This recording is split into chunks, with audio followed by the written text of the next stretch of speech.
M'aider dans ma quête, j'ai fait appel à un grand connaisseur de la fête. Un informateur très spécial.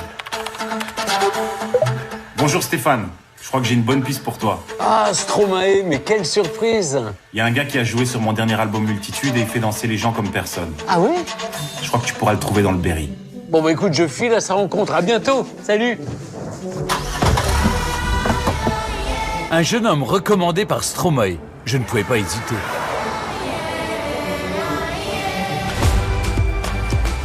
Cette perle rare joue de la cornemuse sur sa chanson Invaincue.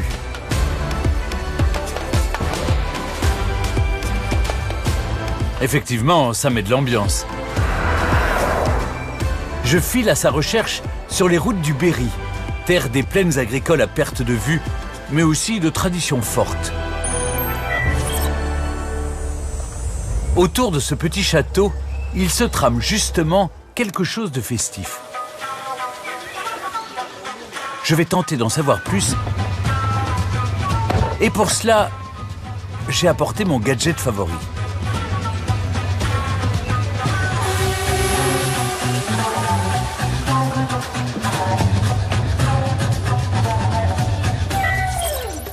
Stéphane, voici le festival du son continu. Depuis 50 ans, c'est une institution pour les amateurs de bal traditionnels, ou plutôt de bal trad. Pendant 4 jours et 4 nuits sans interruption, 30 000 personnes venues de toute la France s'y adonnent à leur passion. Sur ces grands parquets, ils pratiquent les danses traditionnelles de nos régions, au son d'instruments d'antan. Comme la cornemuse que pratique le jeune homme que Stromae vous a recommandé et que vous devez retrouver. J'adore les drones.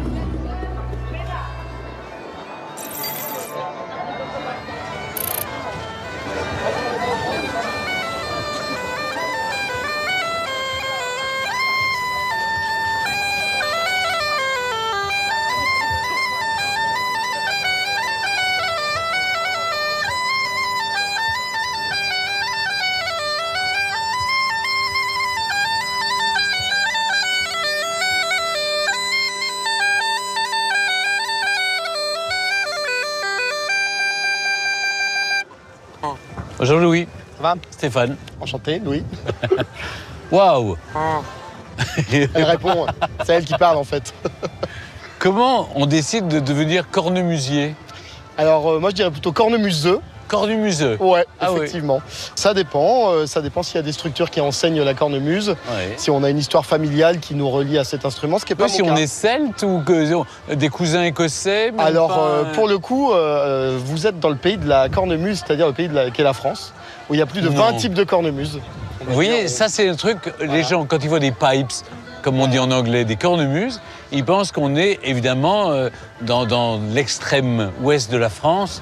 Il y a 2 explications, le soft power, on va dire de la Grande-Bretagne et de l'Écosse, mais aussi une explication un peu plus rationnelle, c'est que les Anglais ont quand même colonisé une bonne partie du monde. Oui.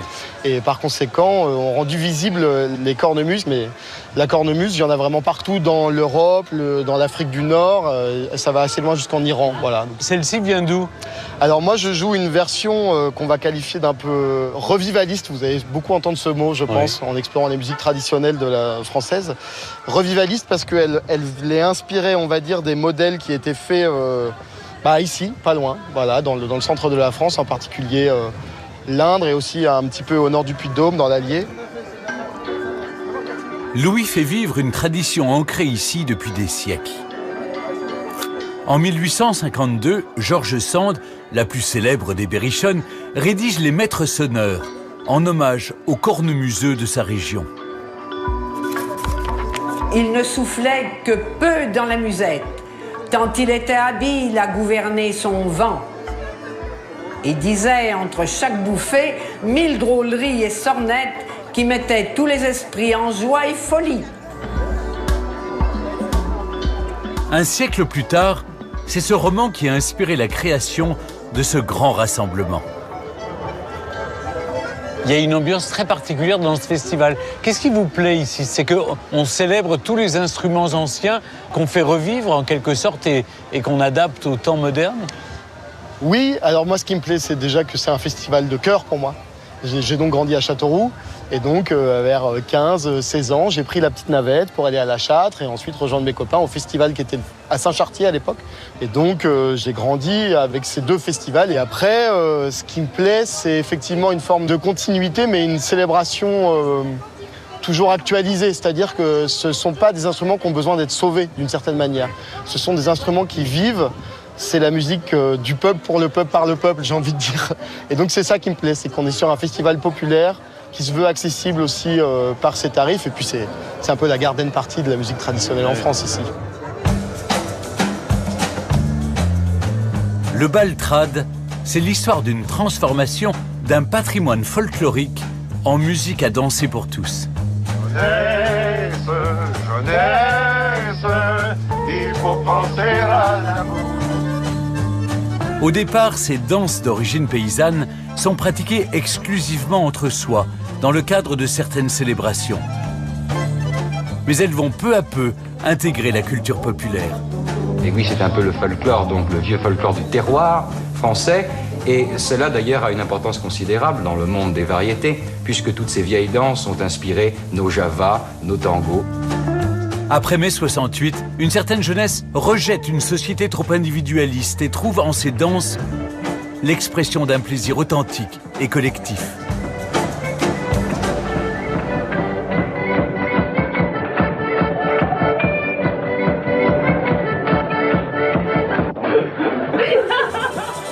Des bals trad s'organisent partout en France. Le mouvement connaît un écho particulier dans le centre du pays, où les danses rurales sont bien ancrées.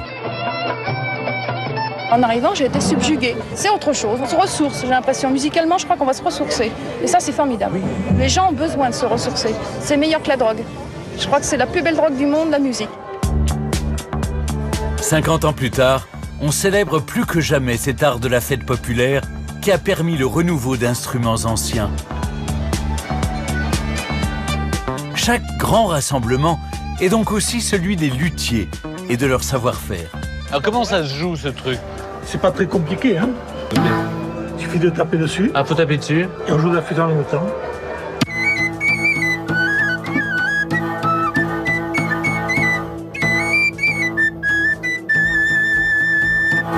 Magnifique. Dans ces allées où toutes les sonorités se mêlent, je découvre certains instruments insolites. Mais ce qui me frappe, c'est la jeunesse des participants.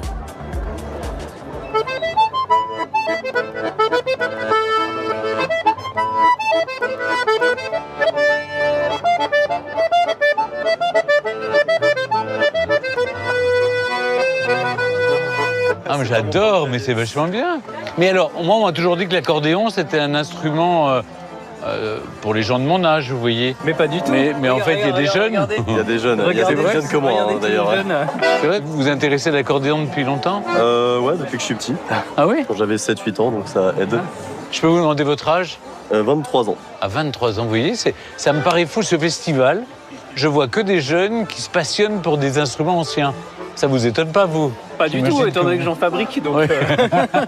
Ça se transmet. C'est un patrimoine qui se transmet, effectivement. Deux instruments en particulier connaissent ici une nouvelle jeunesse. D'abord la vielle à roue, apparue au XIIe siècle, tombée en désuétude au XIXe, avant de renaître dans la région. Elle est magnifique, hein, en tout cas. Belle. L'autre emblème local, c'est donc la cornemuse. Chaque instrument est unique, fruit d'un artisanat très rare. Ils ne sont qu'une petite dizaine à le maîtriser en France, comme Raphaël. Mais ça, par exemple, c'est des bois très précieux, en fait. Exactement, du buis, de l'ébène du Mozambique. Traditionnellement, c'était des bois fruitiers locaux, en fait. Hein, donc des pruniers, des cormiers, voilà, et des buis, bien sûr. Combien d'heures de travail pour fabriquer... Je n'ai pas la réponse à cette question. Trop. Je les compte pas. Je peux pas les compter. Il y a trop d'heures et. En plus avec tout le savoir-faire. Honnêtement, je suis fasciné. Vous perpétuez des savoir-faire uniques. C'est une œuvre d'art. C'est une œuvre d'art, mais qui en plus doit faire de la musique. Et donc c'est d'autant plus compliqué. Il faut que ça soit beau et fonctionnel. Est-ce que vous trouvez qu'il y a une renaissance de l'intérêt du public pour ces instruments populaires?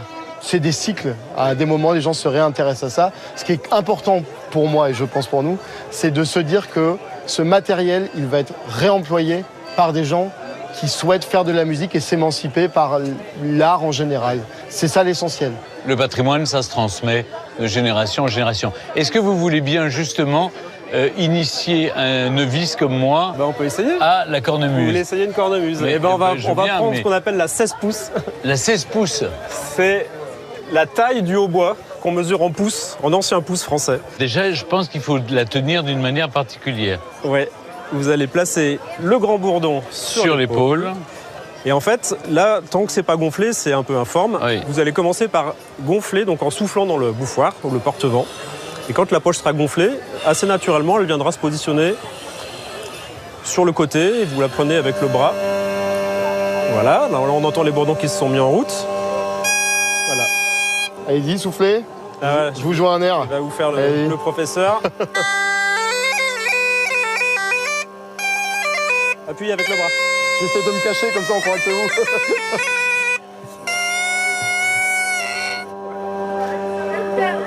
Non, ça va le faire. Après, ce sera pas vous au concert ce soir. Pour que mon expérience soit complète, il me restait à expérimenter les fameux parquets. Et voici justement une initiation à la bourrée. Pour tout l'atelier, vous n'avez pas besoin d'être en couple. Et puis surtout, c'est une danse non genrée, la bourrée, de nombre. Male or female, we can be together. Malgré le vent. Ouais. Where are you from? Holland. Holland, On va commencer par marcher très Dans la foule, beaucoup de nationalités sont représentées. Le baltrade à la française fait recette. Se projeter vers l'avant, vous pouvez libérer vos bras, les laisser ballants. Your arms should be very free. Et puis cherchez Not pas that quelque free. chose de sophistiqué. Et puis je vais vous donner une pulsation. Pam pam pam pam pam pam pam pam pam pam pam pam. Je me rappelle comme à la campagne quand on met des savates et qu'on traîne les pieds. On va faire la même chose dans tout l'espace et dans tous les sens. Pam pam pam pam pam pam pam pam pam pam pam pam pam. Ah, il y a des carambolages, c'est des autotamponneuses en fait. Et on va pas trop vite parce que sinon on rentre dans les jambes. Pam, pam, Vous marchez normalement, vous. Oui, j'essaye. Vous pouvez essayer de changer, c'est-à-dire de faire passer le pied droit derrière quand on va vers la gauche. Vous voyez, c'est un petit peu plus inconfortable. Ouais. Donc, je vous suggère de mettre d'abord le pied droit. C'est plus difficile. Hein. Comme ça. Ah oui, c'est plus dur. C'est pas la première fois? Ah voilà, ça se voit. Je vois bien que vous êtes doué là. Ah non, j'irai plus que là. Après 20 minutes d'échauffement... Ah mais c'est ça. C'est vrai? Bah oui, vous y êtes aussi, je pense. Hein. La musique vient enfin nous guider. Regardez en face de vous dans le cercle.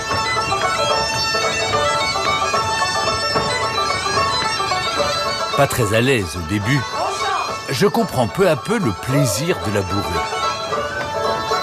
Avec ce type de danse collective, nous sommes toujours en connexion les uns avec les autres.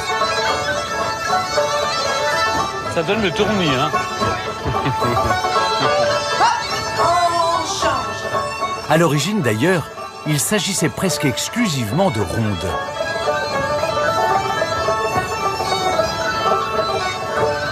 Il y a embouteillage. Par la main ou par le regard, l'intérêt porté à l'autre est central. La danse devient un acte social et collectif.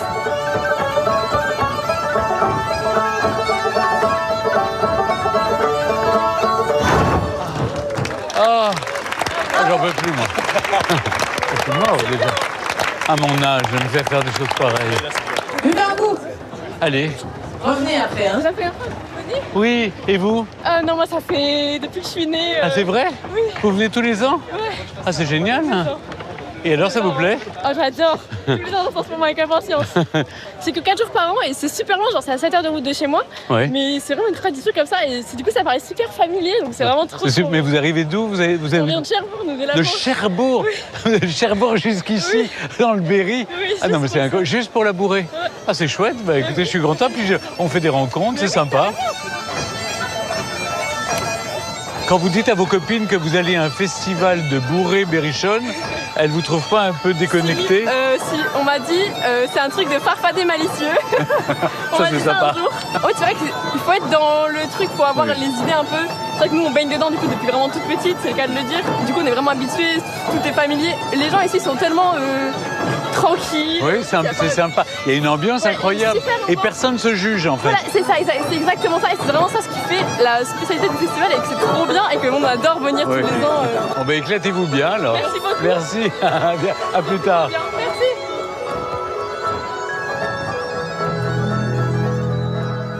George Sand aurait-elle imaginé voir ces traditions toujours vivantes, 150 ans après avoir écrit ces mots?